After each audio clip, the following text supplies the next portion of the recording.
bandolerismo, la palabra viene de bando, de ahí deriva las personas que aparecen en los bandos son los bandidos o bandoleros. Bandoleros ha habido siglos atrás, de hecho se crearon la Santa Hermandad, la crearon ya en tiempos de los Reyes Católicos para perseguir completamente al bandolerismo.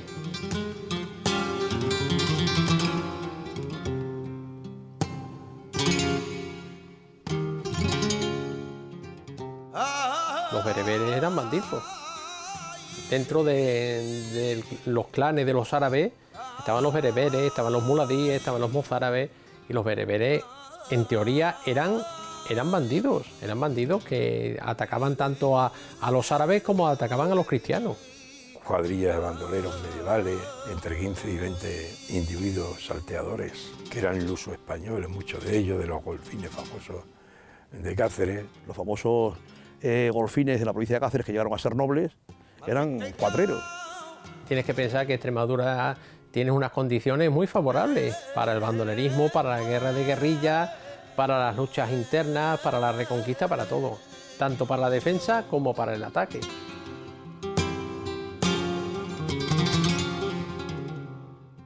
Bueno, el territorio extremeño es especialmente idóneo para la práctica del bandolerismo porque es una tierra muy extensa, muy bien definida, porque tiene abrigaderos naturales como son las altas montañas, por ejemplo, del sistema central de la Sierra de Gredos, y de hecho además como es una penillanura llena de dehesas, que es un bosque clareado, que se pueden esconder entre los troncos de las encinas y sorprender al que va atravesando un camino de manera súbita, y en ese sentido asalta y escapan rápidamente.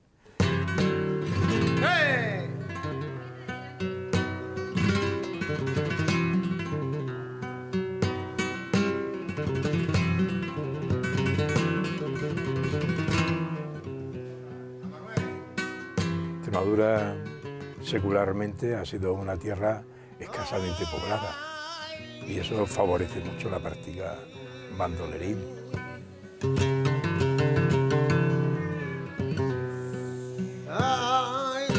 Los cortijos, las casas de labor, ¿no? al transeúnte, al ganadero que viene con 14 o 15 ovejas a la feria del pueblo, le salen al camino y se las quitan. También los pastores llegaron a matar a algún facineroso, porque como iban armados y iban en grupos y eran transhumantes, se podían defender. En la ruta entre Plasencia y Cáceres, que era uno de los puntos peligrosos donde se apostaban casi siempre los bandoleros. Y ahí funda Carlos III Villarreal de San Carlos en el siglo XVIII para asegurar el paso de trajinantes y comerciantes y no ser salteado por los muchos facinerosos que abundaban en el puerto de la Serrana y otros puntos. Muchas veces el bandolero viene de las guerras civiles. Y entonces a partir de ahí quedan grupos dispersos por los montes que ya ni pertenecen de un lado ni de otro. Y entonces al monte. Y para estar en el monte hay que sobrevivir. Para sobrevivir hay que robar.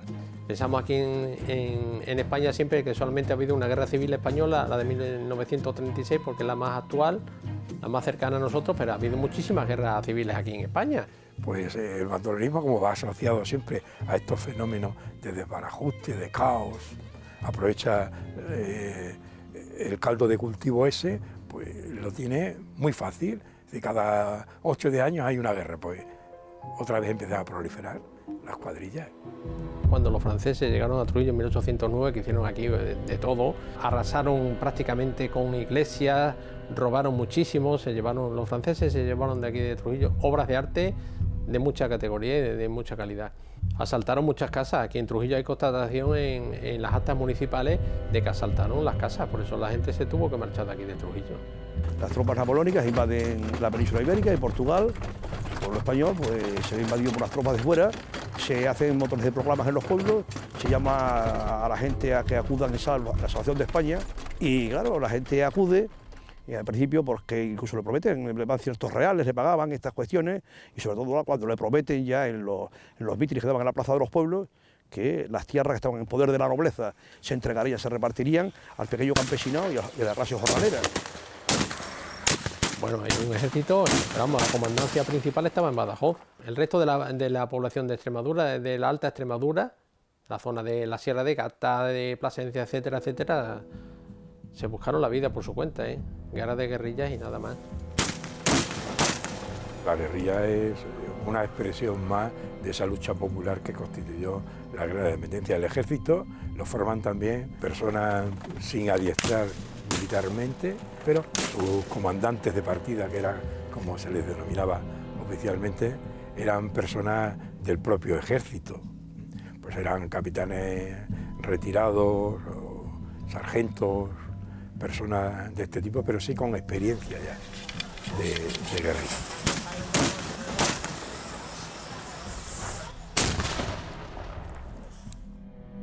La guerra de independencia acaba en 1814, acaba la guerra de independencia. Bueno, pues hay un afán grandísimo. Los liberales de aquella época quieren que la Constitución se cumpla, la Constitución avanzada. Pero el pueblo, sobre todo las grandes masas proletarias de las ciudades, que es curioso, quiere que venga el rey. Es el que puede hacer cumplir la Constitución. Entonces lo llaman el deseado, llamado Fernando VII, el deseado, ¿no? El deseado para que venga y haga cumplir. Lo que pasa es que el pueblo no esperaba que hiciera todo lo contrario. Entonces él, la Constitución, justamente a pesar de haberla jurado, después se la saltó totalmente, ¿no? No hay que pensar que el siglo XIX es una época de convulsiones políticas y sociales. Vamos, a pesar de haber sido un siglo en el que hay avances científicos importantes, aquí Extremadura es una zona muy pobre en esa época. El impuesto de gabelas que había que pagar a no sé qué historia, los impuestos de mercadería, había impuestos por todos lados y el pueblo vivía en la propia miseria. Si en aquellas épocas eran esclavos de la tierra, ¿no? Esclavos, porque se trabajaba por una miseria de sol a sol. En las Cortes de Cádiz se promete a las cuadrillas que han ayudado a luchar contra la francesada que se le pagará en tierra, que sabía que había mucha hambre de tierra. Y a la hora de verdad, como la Constitución fue papel mojado, la Constitución de 1812, pues esta gente, en plan de rebeldía, se echaron al monte. Y claro, si son héroes, que así fueron aclamados, y después resulta que tienen que volver al servicio servil de jornalero, pues tampoco no era moneda de cambio, ¿no? No queda otra remedio que cogerse 4 caballos, tirarse al monte y tener en jaque a las tropas que mandaban en su persecución. Estamos acostumbrados en la Edad Media, por ejemplo, con las guerras que hubo internas en España, a luchar. Estaban acostumbrados a luchar y se marcharon a América. Quisieron continuar allí la reconquista, por eso se marcharon tantísimos conquistadores, que muchas veces decimos que si fue por el problema del hambre que había en Extremadura. Yo creo que no.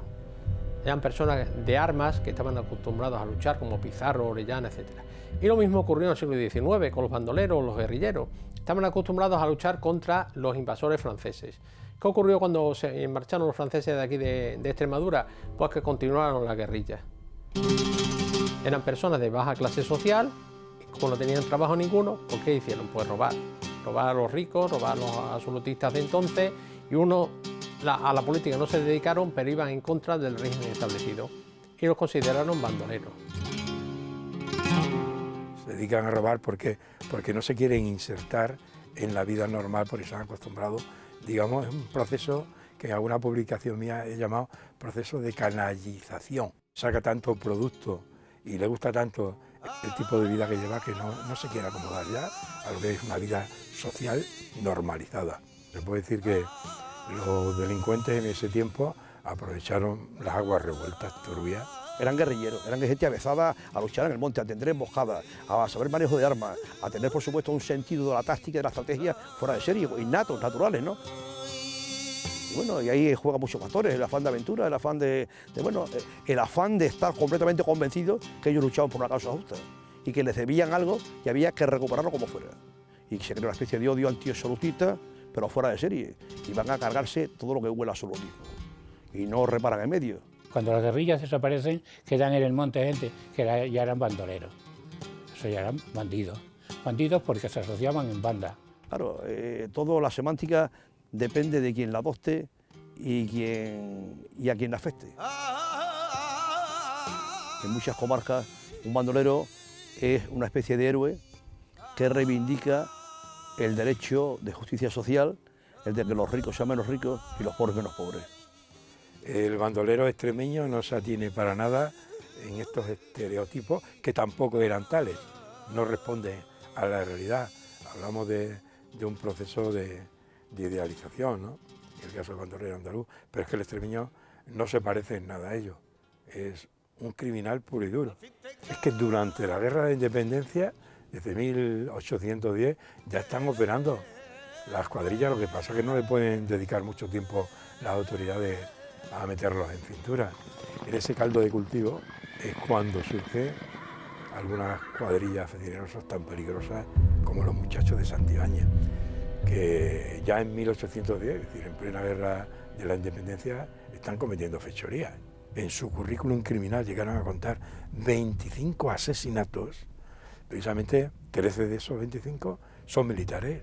Y los muchachos de Santibáñez, entre las muertes horrendas que dan, es al escribano de la villa de Granadilla, que además le cuelgan por los genitales, no se anda con cuentos y muere precisamente a consecuencia de ello. O a un soldado de una partida, que le clavan una licencia en la frente. Son terribles. Vamos camino del llamado tradicionalmente por aquí por los comarcanos el Fortín de los Moros, donde es un edificio con los muros ciclópeos por completo, una serie de ventanales. Fue un edificio que tuvo alguna funcionalidad en época romana y después a lo largo de los siglos habrá tenido otras funcionalidades, como se ven de los propios ventanales, de haber tenido portezuelas. Cuenta la tradición que los muchachos de Santibáñez se refugiaban completamente aquí, y tenían el albergue, y de aquí pues planificaban sus correrías y se escondían, y al estar esto dentro de unos parajes que en aquella época era un bosque mucho más denso, a veces dicen en algunos documentos que impenetrable, lleno de montepardo y donde nada más hay alimaña, lobos y zorras, pues entonces su escondrijo era perfecto, como también tenían otros sitios más en otros parajes de todos estos pueblos donde hacían sus correrías. En aquella época, en el primer tercio del siglo XIX, pues debía conservar sus buenas paredes, debía estar techado, pues era un sitio magnífico para refugiarse, para albergarse. Y bueno, pues aquí se moverían para arriba y para abajo, tenían cerca el camino que enlazaba Caparra con Coria, pero a la vez estaban bien escondidos aquí en este bosque de encina que suponemos, por lo que hay algunos legajos, que había mucho monte pardo lleno de lobos y de zorras, pues estábamos bastante escondidos del mundanal ruido. Esto es lo que queda en la tradición popular, el llamado Fortín de los Moros por los lugareños, que aquí los muchachos se albergaban, se refugiaban y planificaban sus operaciones para dar los golpes de mano, si queremos llamarlo de alguna manera, ¿no? Personalmente, según mi punto de vista, es la banda que tiene mayor cimentación social de todas las que existen en Extremadura. La banda más cimentada y la banda que con razón la llaman en ciertas cátedras los primeros anarquistas extremeños. Por tierras de Granadilla y otras villas y poblados, muy gallarda se pasea la banda de los muchachos. Todos llevan carabinas, todos montan a caballo. Todos son gente curtidas de luchar contra el gabacho. 30 son de Santibáñez y otros tantos son de otros lados. Muchos honores alcanzan contra el francés peleando, pero solo con mentiras les paga el rey don Fernando. Han hecho circular romances sobre los muchachos para, digamos, atribuirle una serie de aspectos, digamos, casi de reivindicación social, que está muy lejos de lo que la realidad documentada nos dice de ello. Estamos en los depósitos del Archivo Histórico Municipal de Plasencia. Podemos encontrar disposiciones del corregidor, o en las actas también se refleja la preocupación sobre el bandolerismo. Tenemos un bando del corregidor de Plasencia, dice que y rogando incalculables perjuicios a todo este partido, los muchos y repetidos robos y hurtos que se cometen en unos tiempos los más lastimosos, dignos por lo mismo de mejor suerte y de castigar ejemplarmente a esta clase de delincuentes que al paso que da al través con el orden social y político impide el comercio y acarrea la ruina de los viajantes y trajineros. Debía mandar y mandó que para ahuyentar esta gavilla de facinerosos y forajidos se hará saber a todos los vecinos de este partido que cualquier ladrón que se coja en despoblado con armas será trasladado a la Real Cárcel de esta ciudad y formada la sumaria será remitido con escolta al cuartel general para que se le imponga por la justicia militar el más severo castigo. Hay que tener en cuenta que todavía estábamos en guerra, en 1812. Tanto los corregidores de las ciudades extremeñas como el capitán general de Extremadura y especialmente la Real Audiencia de Extremadura están lanzando instrucciones, normativas, de manera permanente, estimulando a las autoridades locales para que se defienda y persiga a estas bandas de criminales. Si echamos manos a los archivos oficiales, claro, ellos hablan desde el poder establecido. Entonces, claro, para el poder establecido son los violadores, los criminales, los asesinos, los forajidos. Es que se puede imaginar que lo harían, es decir, en guerras a veces, incluso una especie de guerra civil, prácticamente en un microespacio, ¿no? Que era esta, pues cabe todo. El muchacho de Santibáñez es una cuadrilla, el 70% eran de Santibáñez. Había gente de Aigal, gente de Muedas de Granadilla, de Valdovispo, de Plasencia, de Miquijo, de Montermoso, había. Ellos tenían que sobrevivir, y la forma de sobrevivir y salir adelante con sus ideas era una guerra sin cuartel. Una guerra sin cuartel admite todo. Desbaratan controles, asaltan carruajes, cogen toda la correspondencia postal y preparan la de Dios. O sea, ya tienen preparado un batiburrillo. Entonces, claro, había auténtico pánico. Es que no era, estás por muchachos, atente a las consecuencias. En algunas ciudades como Plasencia, que su máxima autoridad, el corregidor, llegó a elevar un memorial a su majestad Fernando VII, describiendo la situación caótica que se vivía en su jurisdicción y proponiendo como una de las medidas el pagar o compensar con 500 ducados por cada uno de los 3 bandoleros que aún restaban a principios de 1815 de los muchachos de Santibáñez. Llegan a tener un gran poder grandísimo porque llegan hasta sitiar a la ciudad de Béjar.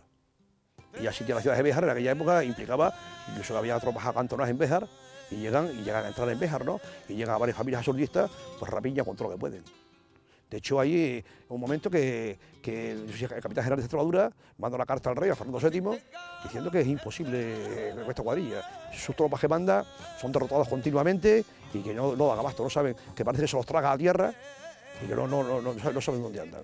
Y cuando pregunta a todo el mundo si el nadie ha visto nada. El bandolero no puede sobrevivir en el monte si no tiene ayuda de los ciudadanos. Sin ayuda de colaboradores en los pueblos que conocían estas operaciones, no podían vivir, como sucedió pues, con el maquis. ¿Por qué duró el maquis tanto? Porque en los mismos pueblos había familiares que negociaban con los maquis y les tenían informados de todo.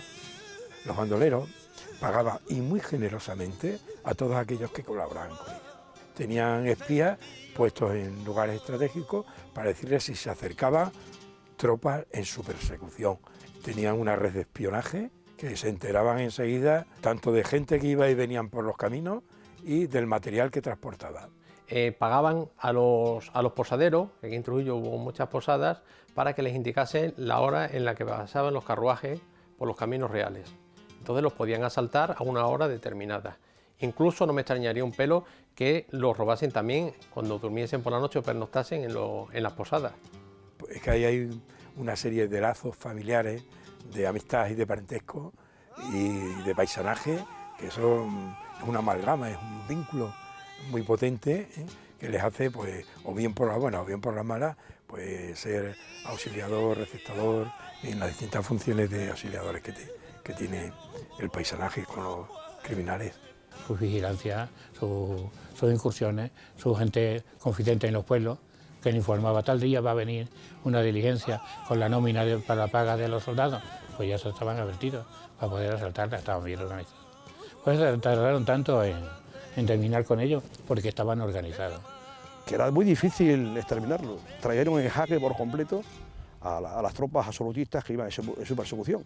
La verdad es que en algunos pueblos se movían con tal soltura, iban a los mercados, asistían a los bailes, tenían novias y queridas. O sea, se desenvolvían con una normalidad escandalosa. Contaban unos señores mayores que quedaba la tradición de que las mejores mozas que había en Montermoso, las más guapas, eran las novias de los muchachos. Pues a ellas les regalaban pues, montones de cosas que sacaban de sus pillajes. Y bueno, se moceaban para allí con ellos y bueno, todo el mundo los ayuda. Incluso hay alcaldes que incluso son recestadores de bienes que incautan ellos los absolutistas. Recestador es el que se encarga, digamos, de blanquear el dinero que coge o también de vender los artículos fruto del robo. Se llaman recestadores. Habría de todo como en botica, ¿me entiendes? Le pagarían a quien fuera, ellos, era gente acostumbrados a una guerrilla y si había que untar y comprar a alguien, comprarían y untarían a quien fuera. Y de hecho, a varios alcaldes, eso ya está demostrado, el alcalde de Santibáñez, el alcalde de Palomero, el alcalde de Santa Cruz de Paniagua, el alcalde, son receptadores de todos esos bienes, ellos los guardan. Claro, después son descubiertos y varios de los alcaldes son exterminados. Están implicadas autoridades, eclesiásticos, muchísimas mujeres y personas, digamos, de cierta consideración social. ¿Qué ocurre? Que cuando ya la banda, en este caso prácticamente es exterminada, la represión que cae sobre el pueblo es grandísima. Se calcula que fueron 111 vecinos, en un pueblo que tenía entonces 800 almas más o menos tendría, 111 vecinos condenados, varios a garrote vil. Los pueblos alrededor, pues les tachan enseguida. Este es el pueblo de los muchachos, este es el pueblo de los criminales. O sea, que deja, digamos, una impronta indeleble de mala memoria, que son los habitantes posteriores sujetos pacientes de ese mal nombre, de ese mal recuerdo. Yo pregunté en mi pueblo, a una tía abuela mía que murió con 107 años, y me dijo, hijo, de eso mejor ni hablar. Ni hablar, o sea, porque yo noté enseguida que había miedo, que había un tabú grandísimo hablar sobre ello. Y abordaba gente y nadie me quería hablar de esas cosas. La losa que ha pesado fue tan grande sobre el pueblo que creó un muro de silencio increíble, increíble, que no, bueno, cuando yo me enteré del tema de los muchachos de Santibáñez, a nadie se le sacaba la palabra del pueblo. O sea, fue una represión horrible, temible, que es normal que quedara esa losa de silencio y que de padres a hijos se transmitiera totalmente tema tabú. Un bandolero pues no se enfrentaba a nada, le ajusticiaban directamente.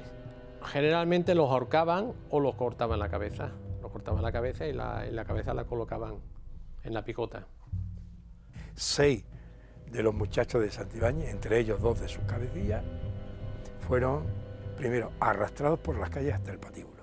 Se les dio garrote vil, se les decapitó. La cabeza fue llevada para ser expuesta a los sus pueblos de orígenes.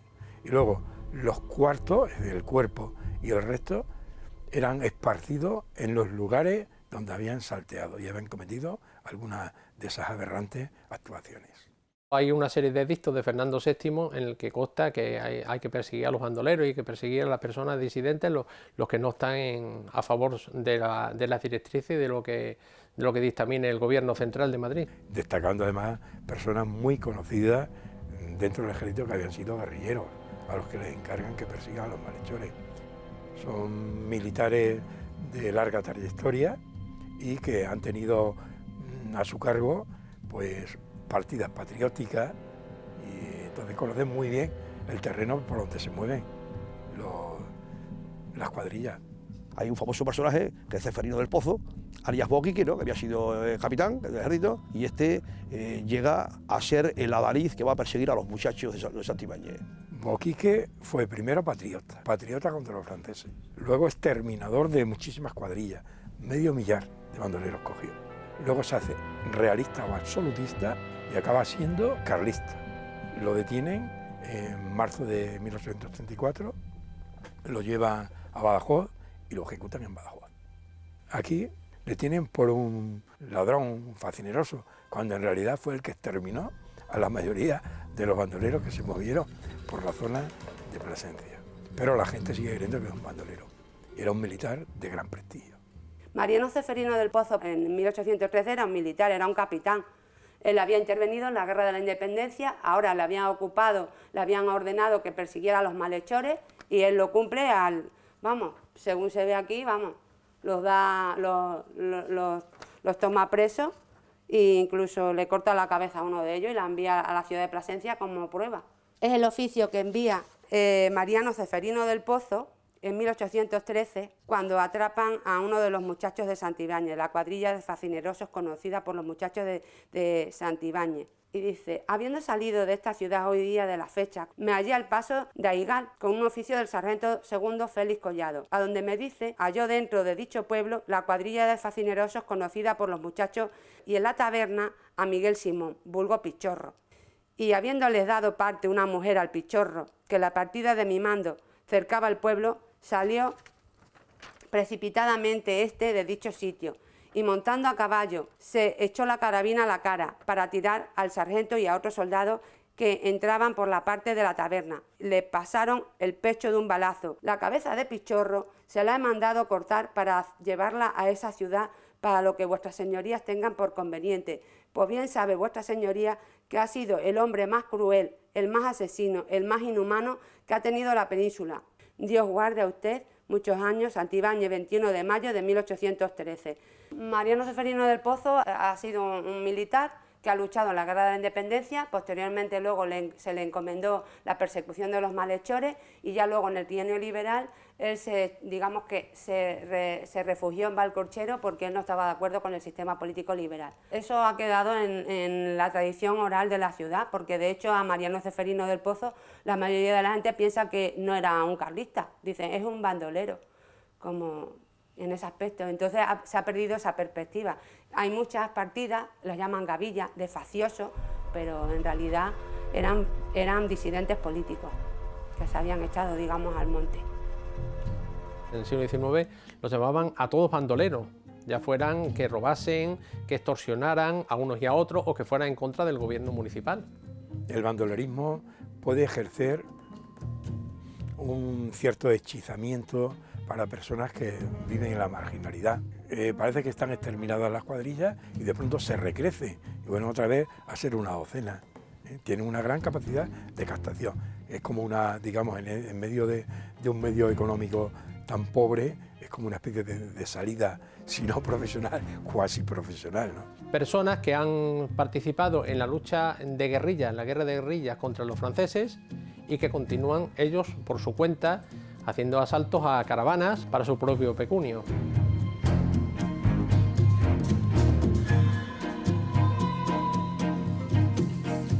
Pues este es el Archivo Histórico Provincial de Cáceres, que es un archivo de titularidad estatal y gestión transferida, y recoge la documentación que generan el Estado, fundamentalmente. Los archivos históricos provinciales se crean con la función de recoger la documentación, en un principio lo que es la documentación del protocolo notarial, que es lo que tenemos en el Archivo Histórico Provincial de Cáceres, y luego la documentación que va generando el Estado. También documentación antigua que se considera de interés, y tenemos 125 fondos diferentes. Uno de los fondos más importantes que tenemos actualmente en el Archivo Histórico Provincial de Cáceres, y que son uno de los fondos más consultados, son los fondos de la Real Audiencia en Extremadura. La Real Audiencia de Extremadura se crea en 1790 y se hace con la idea de que para impartir justicia anteriormente había que ir a la Chancillería de Granada y a la Chancillería de Valladolid, por lo que se unen una serie de pueblos de la provincia con la idea de ubicar en Extremadura un sitio donde se pueda impartir justicia, que en ese caso se decide que sea Cáceres. En la zona en que nos encontramos ahora mismo en el archivo es una zona de acceso restringido, que son los depósitos documentales, y donde vamos a localizar esa documentación que creemos de la Real Audiencia, que está vinculada con el bandolerismo. La Real Audiencia cuenta con las dos salas, la sala civil y la sala del crimen, y en la sala del crimen es donde podemos encontrar esta documentación, porque lo que lleva fundamentalmente son asuntos penales. Era el robo, el asesinato, y era una de las causas, como puede haber ahora otras más contemporáneas, pero en aquella época el asalto a los caminos y el robo de ganado era una cosa como muy normal. Normalmente lo solían hacer bien los desertores del ejército o gente de mal vivir que no tenía con qué comer, pues se dedicaba al asalto y al robo. Era muy común en el siglo XIX. Lo que se puede extraer de los documentos fundamentalmente que tienen relación con el bandolero, se ve algunos exhortos en el que se mandaban a los ayuntamientos, en el que se hacen descripciones de cómo eran esos bandoleros, si eran personajes, la altura que tenían, cómo iban vestidos. Son circulares, exhortos que mandan qué tienen que hacer, por ejemplo, las distintas instituciones como ayuntamientos, que es fundamentalmente a lo que se dirigen, qué tienen que hacer si se encuentran en algún momento con algún malhechor, qué medidas tienen que adoptar, que se los comuniquen para poder llevar a cabo su apresión. La denominación que aparece en la documentación antigua respecto al bandolero suelen llamarlo facinerosos, ladrones, malhechores, suelen venir con esa terminología. Aquí tenemos, por ejemplo, un documento. En la circular número 5 de julio último tuve a bien explicar, adoptando medios oportunos para conseguir el exterminio de la cuadrilla de facinerosos que capitanea Melchor González, conocido con el nombre de Melchor y Merino, que padeció la equivocación de expresar que el tal Melchor se llamaba de apellido Mena en lugar que González. La Capitanía General se lo manda, en este caso, al el corregidor de Plasencia, por si hay alguna equivocación a la hora de detener a la persona, que se sepa que ha habido un error en el nombre de la persona. Aquí encontramos algún tipo de documentos en el que se comunica que efectivamente hay una serie de bandoleros, en este caso es el Melchor y Merino, en el que nos dice cómo han pasado desde Andalucía a Extremadura, y lo que están diciendo es que cuando lleguen a Extremadura, que por favor los comuniquen a la justicia en el momento que se encuentran con ellos.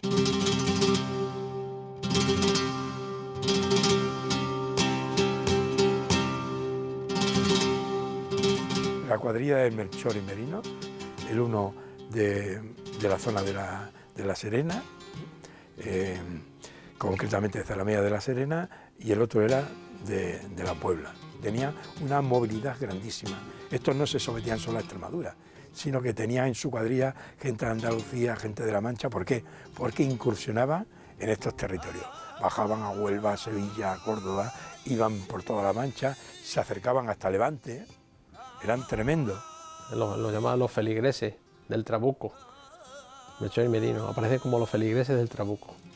Trabuco, tercerolas, que es un tipo de escopeta de esa época del siglo XIX. Hay constancia de que algunas de las armas estas se robaban en el registro de armas que había aquí de artillería de Trujillo.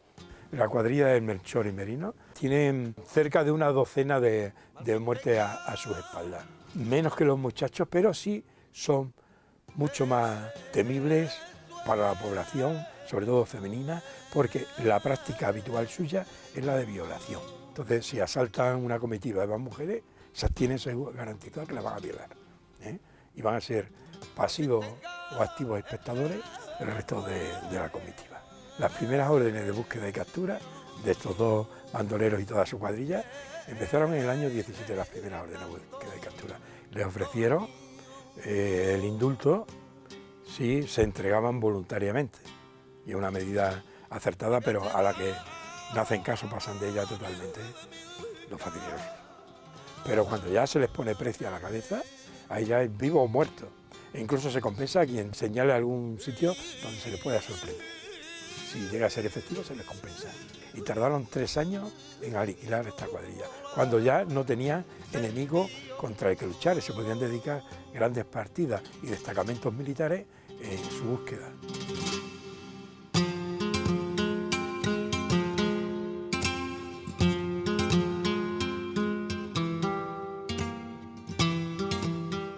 En las asociaciones facinerosas sí solía haber mujeres, sobre todo en partidas ya grandes, como la de los muchachos, la de Melchor y Merino. Hay una famosa mujer que era una hembra espléndida, se llamaba la Valenciana, que es la amante de Antonio Merino.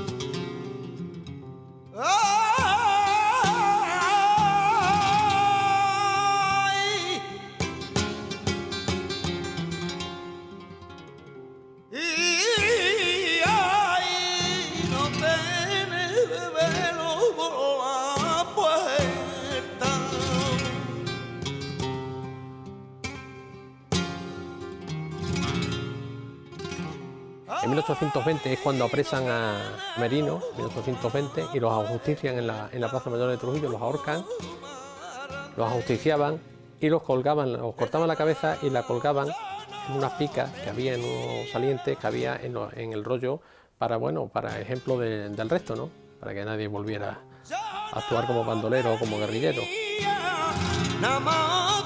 Lo grave del fenómeno del bandolerismo es la repercusión que tiene sobre la sufrida población extremeña. Se genera una auténtica psicosis entre el campesinado extremeño, sobre todo para la gente que se dedica a la arriería, a la trajinería. Se sintió verdadero pánico a salir a los caminos. Hay unas repercusiones de carácter social que son muy significativas, ¿no? Y luego, sobre todo, que agravan las condiciones de vida ya de por sí paupérrimas de los habitantes ordinarios de Extremadura.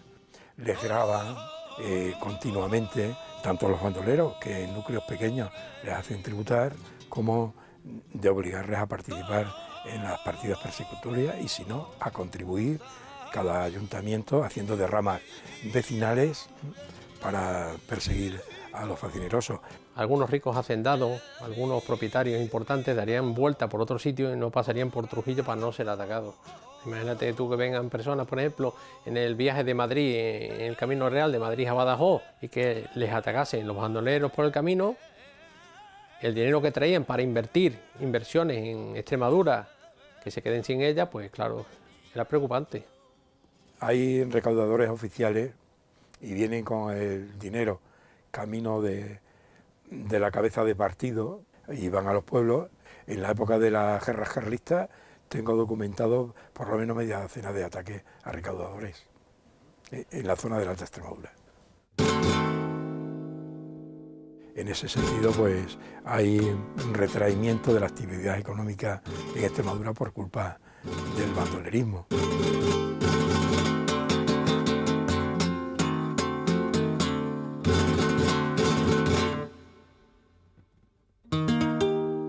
Ha ido cambiando de forma, como todas las cosas.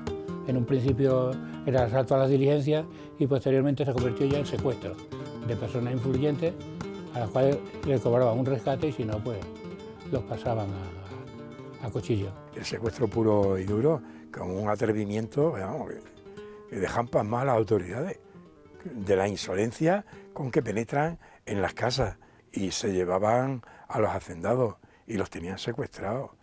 Y el Semental, por ejemplo, que actuaba a final de las guerras carlistas, estuvo activo hasta el año 1842, mataba gente, daba palizas, malerías, no tenía ningún empacho en los pueblos grandes de Sierra de Gata o de la frontera de Portugal, en la raya, de entrar en los domicilios, llevarse a uno y pedir hasta 60 y 80 mil reales de entonces. Es una verdadera fortuna de aquel tiempo. Daba miedo a oficiales de rico. Y muchos de ellos, además, lo que hizo es descapitalizar en parte la economía extremeña porque prefirieron poner tierra por medio y vivir o bien en la capital de la provincia o bien marcharse a la Villa y Corte, a Madrid. Aquí hace mención, por ejemplo, de un bandolero, que es el Semental, se pone en conocimiento del partido de Coria de que si este señor pasa por esta zona, pues que evidentemente se le pueda ajusticiar y se le pueda encarcelar. Mira, este por ejemplo es una orden, es una circular que manda al excelentísimo capitán general de Extremadura relativas a los facinerosos Semental y Mata con sus cómplices para su arresto, si aparecen por Extremadura, que sean capaces de retenerlos. Bueno, pues estamos ahora en la sala de investigadores, la zona de acceso público, donde la gente viene a investigar y a consultar la documentación. También para consultar temas de bandolerismo podemos ir a otros dos fondos privados que hay en el Archivo Histórico Provincial de Cáceres. Aquí tenemos, por ejemplo, en un exhorto del señor juez de primera instancia del partido de Jarandilla, en el que dice que manda una circular a todos los pueblos del partido porque se busca a 4 malhechores que en la mañana del día 29 de noviembre robaron a José Hernández y otros vecinos de Ternavaca en el término de Jerte de este partido, que son 4 hombres armados con mantas y con las caras tiznadas. Aquí ves cómo dice que a Felipe Martín le han robado 4 duros de plata y una faja, que a José Pérez le han robado 108 reales, un costal de estopa y una venta de lino, un pañuelo francés y una capa. Mira, este es un documento de 1848. Este es el juzgado de primera instancia de Navalmoral de la Mata, que manda a varios ayuntamientos en junio de 1848, que se encuentra en busca y captura, y en su caso se ruega al fiscal de las cámaras y demás efectos a que sobre las 8 de la mañana ha habido 8 hombres armados y a caballo, que el día 25 de mayo último, entre las dehesas de Centenillo y Seminiejos, robaron a Santos Muñoz, a Manuel Jiménez y a otros vecinos del Gordo, de Valverde y de otros pueblos, varios ganados. Y entonces te ponen aquí las señas de los 7 o los 8 hombres que vieron que iban a caballo, con sables, con escopetas, que iban vestidos de talaveranos, con pañuelos en la cabeza y sombreros, chambergos, y uno se llamaba Francisco. Otro de los exhortos que vemos del juzgado del juez de primera instancia de Navalmoral de la Mata, que emite a varios ayuntamientos, en el que dice que en este caso están buscando a 2 forajidos, y nos hace un poco la descripción de estos hombres que buscan para si se ven. Son 2 hombres de estatura regular, que están vestidos con chaqueta y botines de paño pardo, que llevan un sombrero de paja corto, que todo al estilo del país, que uno de ellos lleva una escopeta y el otro un palo, por poner alguna descripción de los bandoleros cómo iban vestidos.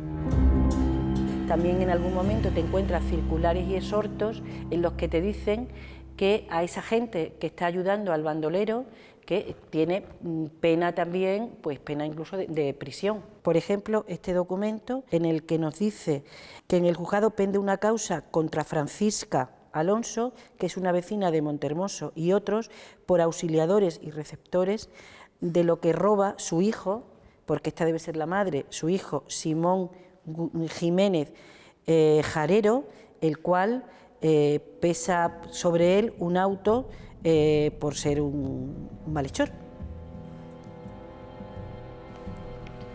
Aquella noche el tiempo estaba desapacible. Las nubes se arrastraban pesadamente por el cerro La Venta, amenazando lluvia. Los vientos rodaban en derredor, despidiendo siniestros silbidos, y el alma de Simón estaba inundada de tristeza. La crudeza de aquella noche de invierno, próximo ya a la primavera, había aumentado. Llovía a torrentes. El agua hacía su aparición a través de la roca. El río Alagón pasaba con furia muy cerca de la cueva, y Simón tuvo miedo de que esa noche se desbordara. Algo en su interior le increpaba su acción, el haber salido aquella tarde de su casa sin decirle la verdad a María, para convertirse en un bandolero. Simón Jiménez Alcón, hijo de Francisco Jiménez y de Francisca Alcón, y nació en el 1806. Le pusieron Jarero por la sencilla razón de que siempre andaba por ahí entre jaras. Y claro, ya le empezaron a llamar Jarero. A mi suegro ya era tío Germán Jarero, mi marido, pues todos los hermanos. Saturnino Jarero, el otro Jarero, todos Jareros. Nadie había hablado en casa de mis suegros de este señor, para nada. Esto estaba tapado por completo. Voy a los archivos, voy a personas del pueblo, empecé a investigar la vida de Simón. Entre coger datos, entre ir de pueblo en pueblo preguntando por este señor, que la gente te diga exactamente lo que sabe. Los únicos que no sabían nada, pues era la familia de Simón, porque esto se había tapado. Al ser este un señor que había sido bandolero, pues esto se había ido tapando. Es más, no sabía nada de este señor. Empiezan por ahí. Todo ha concordado unos con otros, de pueblo en pueblo, que fue un hombre que solamente robaba para ayudar a los pobres. El trabuco de Simón nunca se manchó de sangre, nunca. Él estudiaba muy bien los atracos. Y como los estudiaba muy bien, pues le salieron bien. No hay pruebas de que este señor hiciera nada más que robar. Y por eso dicen, eres más ladrón que Simón Jarero. Esa es una expresión de que ha quedado en el pueblo, pero nadie dice, eres asesino como Simón Jarero. No, sino ladrón. Ladrón. Fernando VII ya reina cuando Simón ya es mayor. No muy mayor, pero sí. Se da cuenta que ese rey es cruel y solamente hace que subir impuestos en los pueblos. Él le da por pensar que lo mejor es coger y a los que vienen a cobrar los impuestos, pues salir a los caminos y claro, cuando lleven ya bastante cogido, pues robarle. Él pensaba que robándole a los ricos para dárselo a los pobres podía paliar el hambre en Extremadura. No quería que nadie se muriera de hambre. Él tenía una obsesión grande porque no se muriera nadie de hambre. Escribo este libro precisamente para que el nombre de Simón sea como debe de ser. El libro es Simón Jiménez Halcón, el bandolero extremeño. Y no hay por qué decir, porque como es bandolero, pues tenía que ser una persona mala. Y es que Simón es de otra forma muy distinta. Y a sus hombres se lo tiene dicho una y otra vez. No quiero que haya ningún herido. Vosotros cogéis el dinero, pero nada más el dinero. Era yo para mí más un hombre que no estaba de acuerdo con la justicia que había, y él quería hacer justicia por su cuenta. Quería que todo fuera justo. Cuando empieza a hacer su cuadrilla, vamos a llamarlo así, se reparten a partes iguales. Él es el capitán, sí, pero a partes iguales. Simón nunca se queda con más de lo que le da a sus hombres. Luego ya al tener más hombres, pues ya empiezan las envidias. ¿Cómo muere Simón? Pues muy sencillo. Muere porque uno de sus hombres le mata. En el arroyo Casillas enterraron a Simón. Allí quedó el capitán, que había sido vencedor. No lo mataron los guardias, tampoco los migueletes, que lo mataron sus hombres por honrado y por valiente. No se sabe la fecha exacta del asesinato. Lo que sí se sabe es que todavía era joven. El eco de vidas como la de Simón y otros seguirá sonando mientras su historia vaya de boca en boca y exista ese lugar impreciso, mezcla de pueblos, historias y sueños. El libro en sí, pues creo que es la verdadera historia de Simón. Luego tiene, claro, fantasía. Yo en mi libro lo digo, y lo digo en el prólogo, entre la realidad y la ficción. Todo escritor no es que lo invente todo tiene algo de real. En los relatos todo tiene algo de real.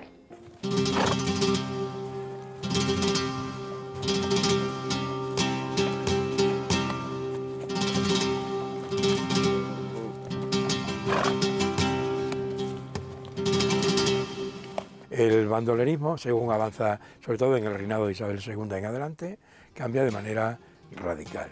Ya es cuando se crea la Guardia Civil por el duque de Ahumada, y esto, junto a la instalación de la vía férrea, va a dar un giro a lo que es la actividad facinerosa. Este modelo aparece en la Guardia Civil ya en enero de 1845. Primero eran 3.000 para toda la nación, después ya serían 5.000 y se va aumentando a medida de los resultados. Y a partir de ahí la Guardia Civil se encarga de ir eliminando el campo de lo que sobraba, que eran bandoleros. La Guardia Civil y la mayor movilidad que acarrea la instalación ferroviaria en España, pues hace que remita el fenómeno y se transforme. Y en lugar de ser cuadrillas, pues pasan a ser bandoleros a título individual. Tenemos alguna cuadrilla de 4 miembros, de 3 miembros, como la de Conde y Donaire, que actuaba por la derecha del Tajo hacia arriba, y el resto de ellos ya son echados al monte, fugados, salteadores a título individual. Que son los bandoleros de finales del siglo XIX, 1880, 1890, que es cuando ya los apresa la Guardia Civil. Donaire era de las Huertas de Ánimas, que es pedanía de Trujillo, y Conde era de Trujillo. Estos operaban por la zona de Plasencia, en robos y extorsiones también. De hecho, a Donaire le había apresado la Guardia Civil en el momento en el que iba a un hacendado a solicitarle el pago del estipendio por no robarle. El Cabrerín en Serradilla, en Trujillo también había otro, por distintas partes, pero eso se les da ya más la condición esa de fugados o echados al monte, que muchas veces lo hacen porque les persigue la justicia, se han tomado la justicia por su mano y para que no les encarcele se tiran al monte y llevan una vida de auténticos bandoleros, de facinerosos, pues tienen que sobrevivir como sea, ¿no? Vivaquean y hacen todo lo posible para subsistir. Había unas guerras carlistas allí que también dejaban atrás su correspondiente cosecha de gente huida de los montes, unas cosas por otras, y seguía el saqueo y seguía los secuestros. La Guardia Civil termina con el bandolerismo, pero también lo ayudó mucho el telégrafo, porque ya se transmitían las órdenes, ti, y un mensaje de Navalmoral de la Mata aquí era cuestión de segundos. Hoy en tal sitio, en el puente del Mará, los bandoleros han atacado una diligencia. La Guardia Civil podía salir desde Trujillo y cortarles el paso. Eso facilitó mucho las cosas. Y el tren. La rapidez, ya no es tan fácil el atracar a un carruaje, una carroza que pasara por los caminos reales, que atacar a un ferrocarril. Es imposible ya un ferrocarril, más complicado.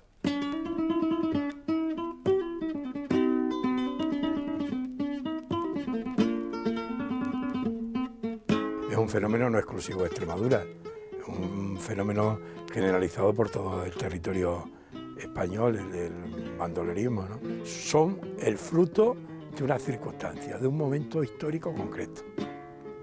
Por tanto, el pueblo ni antes ni después tiene que ver nada con eso. La figura del bandolero en Extremadura es una figura de una serie de personas que, bueno, pues que tienen una condición social muy baja, que son muy humildes y que necesitan, bueno, el sustento de cada día. Entonces la única solución que tenían en aquel momento era no trabajar y robar a los demás, pero por su propio beneficio. El que roba, roba para él. No se demuestra nada de que reparta lo que roba, porque no va a arriesgar su vida para ser la que lo allí. Lo que pasa es que el romance, aquel de, me parece que era Luis Candela, el que a los ricos robaba y a los pobres socorría, no, el que roba para él. Creo que en una visión cabal del bandolerismo ha hecho mucho daño la imagen romántica e idealizada del bandolero andaluz, que ha sido la que ha prevalecido siempre cuando se ha hablado de este preocupante fenómeno social. Pero la gente prefiere mantener el estereotipo forjado en la leyenda antes que lo que el documento dice. Bandolero, bandolero.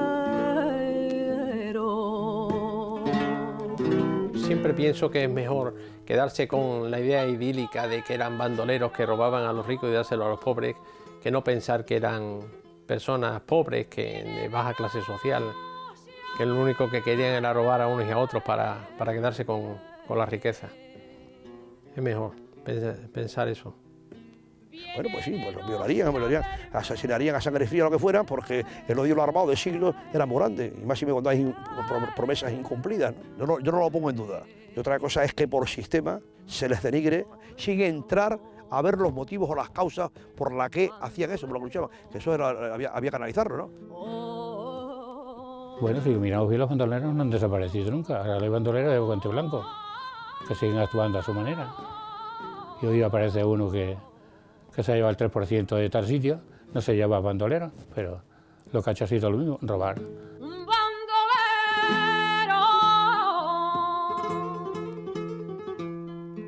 que en mis brazos amante, que en mi brazo amante